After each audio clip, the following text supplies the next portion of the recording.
അപ്പോൾ ഗൈസ് നമ്മൾ അടുത്ത ചലഞ്ചിലേക്ക് കടന്നിരിക്കുകയാണ്. നമ്മുടെ ഇപ്പോൾ ചാലഞ്ച് എന്താണെന്ന് വെച്ചാൽ ജനറൽ നോളജ്. നമുക്ക് ഇവർക്ക് എത്ര ജനറൽ നോളജ് അറിയാം, ഇവരിൽ ആരാണ് നല്ലോണം ജനറൽ നോളജ് ഉള്ള ആരാണെന്ന് കണ്ടെത്താൻ പറ്റും. അപ്പം എൻ്റെ ഫസ്റ്റ് ചോദ്യമാണ്, first prime minister of India. എൻ്റെ മോളെ, ഫസ്റ്റ് പ്രൈം മിനിസ്റ്റർ ആരാടാ?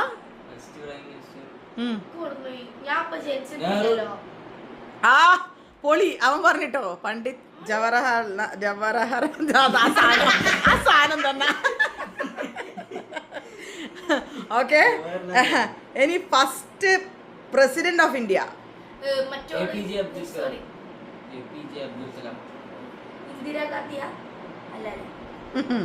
അല്ല, എന്ത്? First president of India. Who is the first president of India?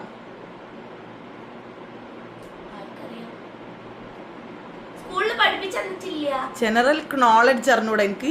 General knowledge സ്കൂളിൽ നിന്ന് പഠിപ്പിച്ചെന്നില്ല. ഇത് ഫസ്റ്റ് പ്രസിഡന്റ് ഓഫ് ഇന്ത്യ ഒന്നും പഠിപ്പിച്ചെന്നില്ല. ആ, നിന്റെ സ്കൂളിന്റെ പേരങ്ങ് പറഞ്ഞേ.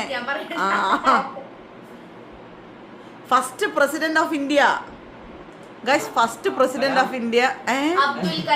എന്നോട് പറയിപ്പിക്കണ്ട. ഫസ്റ്റ് പ്രസിഡന്റ് ഓഫ് ഇന്ത്യ ഇവർ അറിഞ്ഞൂടാ guys.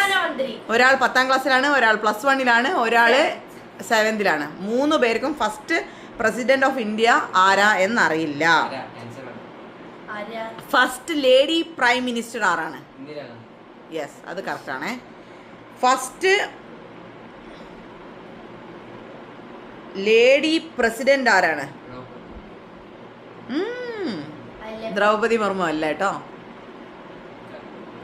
First lady president of India. അങ്ങനെ നമ്മുടെ അടുത്ത കുശുമ്പത്തി വരുന്നുണ്ട്. പറ, first lady president of India.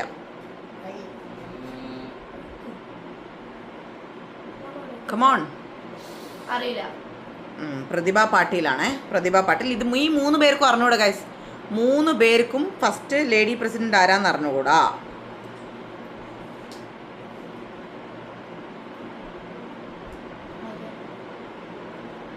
പിന്നെ ഇനി അങ്ങനെ ഗൈസ്, ഇവർ ഞാൻ ചോദിക്കുന്ന ചോദ്യങ്ങൾക്കെല്ലാം തെറ്റായ മറുപടി നൽകിയത് കൊണ്ട് നമ്മൾ ഈ സെഷൻ ഇവിടെ വൈൻഡപ്പ് ചെയ്യുകയാണ്. അടുത്ത സെഷനിൽ നമ്മൾ കണ്ടുമുട്ടാം. Bye, see you, Sayanora.